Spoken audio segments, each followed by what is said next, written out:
Welcome to Black Empowerment 101. And I wanted to just talk about how we can be our authentic self. And being an African American woman, I have battled with this for a couple of years. And the place I am now, I feel like I can now speak on it. I'll share some examples what I mean about being your authentic self. I remember a couple of years ago, I had just graduated from college, and I got this. I felt like I drove right into a position that me myself, I didn't. Even though I felt like, hey, yeah, I could do this, I didn't feel like I deserved to be there. And my first job after college was being a supervisor, and I remember being surrounded um, by people who looked different from me. I came from a job who I saw a representation of myself, and then I went to a career job where I didn't see much of people who looked like me. And I remember having conversations with people, and I remember me feeling like I had to act dumb. And I got that feeling because of some things I would say and how people around me would be shocked that I said these things, which made me feel like I had to dumb it down a bit to fit in. And I remember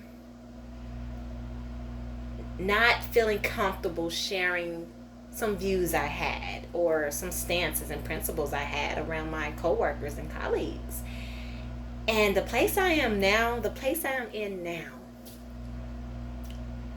it's me. I show up my authentic self. And what I mean by that is, I don't care who is in the room.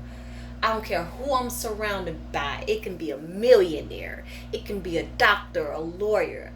I do not care who I'm surrounded by. I am going to say what I feel. I'm not going to hold back. I'm going to show up who I am and be okay with that.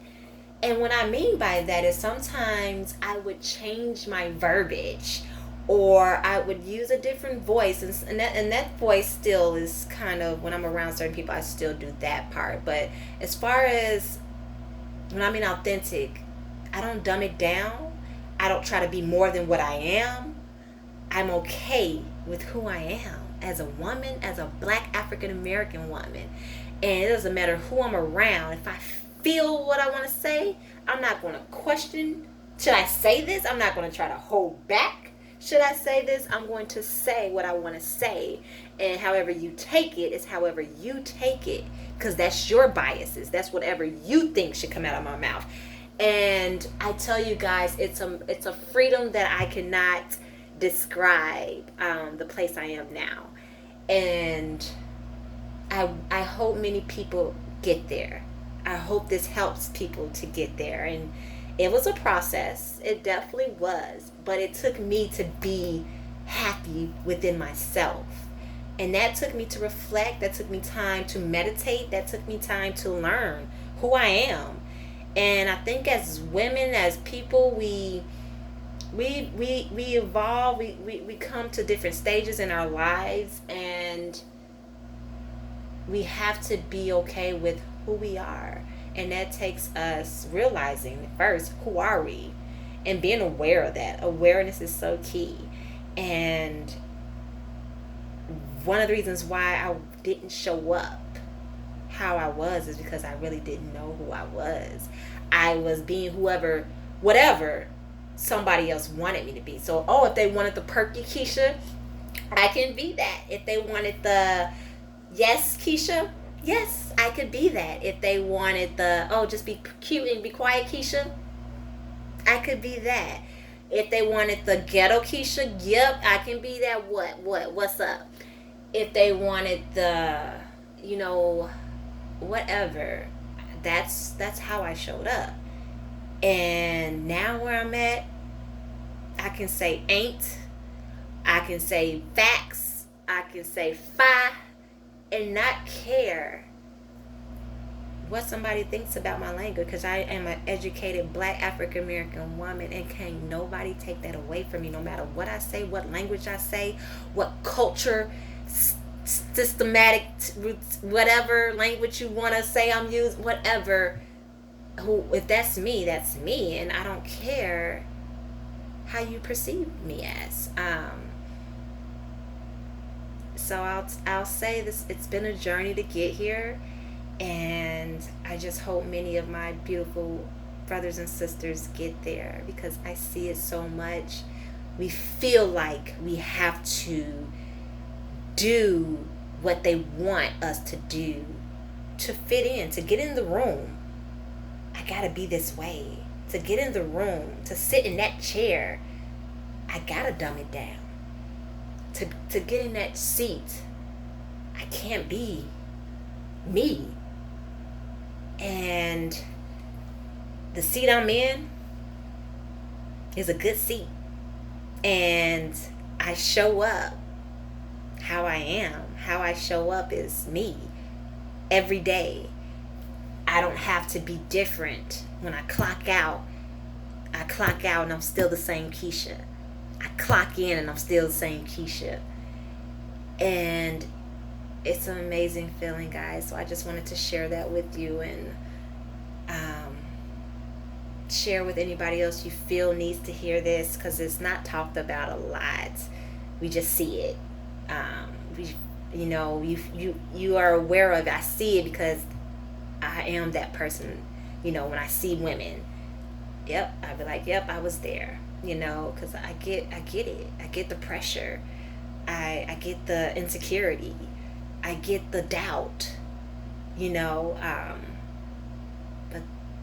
But as you think is as you are. So it starts with us. Starts in the mind. What are you thinking about? How do you view yourself? What do you think about yourself? Do you know yourself? That's where it starts with, guys. So if you're like, where do I start with being authentic? It starts in the mind. It starts how you view yourself. Not caring what other people think, but how do you think about yourself? What do you think on? What do you process on? Why are you like that? Why do you think that way about yourself? Those are the questions you need to start asking yourself and start meditating on. And you'll figure it out. You'll get to know yourself. And once you get to know yourself, you won't care what nobody else thinks. And I'm teaching this to my 14-year-old. The teenage stage is very weird these days, I feel. It starts with us, though. Our teenagers, the reason why they seek other people's inputs, it starts from home. Are we giving them enough attention? Are we talking to them? Are we sharing with them what we went through so they are aware and they know what to expect? It starts home, guys. So that was just on my heart to share, because it's been a journey for me as a woman. I'm not the same woman I was at 17 to 22 to 32. But at 33, I am enjoying me. I'll tell you that. And I can't wait to see how I evolve when I'm 42 or 43. So hope this helps someone, and share someone who needs to hear this, and inbox me if you want to know more. I am an open book. I love telling my testimonies that I've been through, because we all have a story. So talk to you soon. God bless you. Take care.